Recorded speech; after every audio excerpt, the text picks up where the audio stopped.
Kat dalam starter deck ni ada banyak kad-kad kuat. Gila.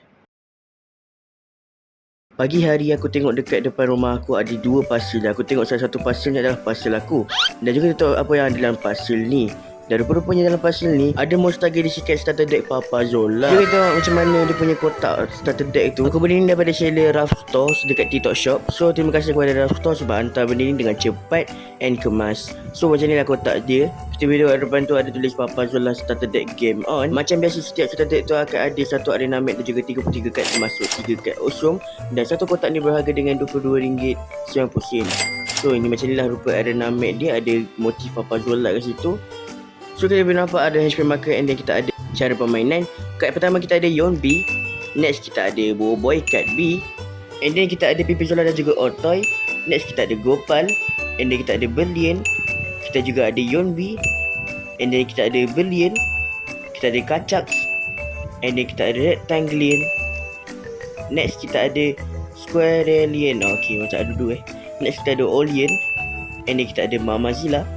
Next kita ada kad sokongan tam. Lepas tu kita ada kad hosum air bertemakan ni Papa Zola. Kita juga ada Lovelian. And then kita ada Mamak. Kita juga ada Lovelian. Next kita ada kad sokongan serang buaya. And then kita ada Operatif Papa. Next kita ada Kacak.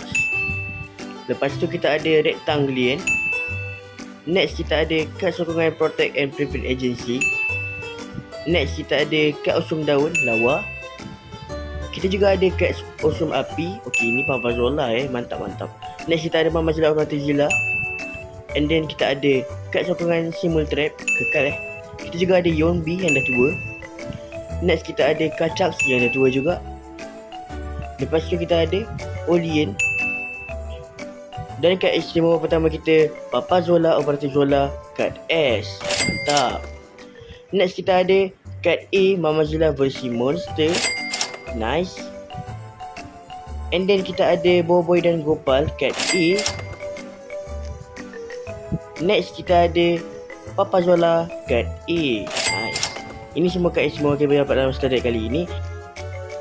By the way, video ni pendek je tau. Kalau korang tengok aku full baca efek dia apa semua, korang boleh tengok link kat bawah ni. Yang penting ingat fiskin terbaik.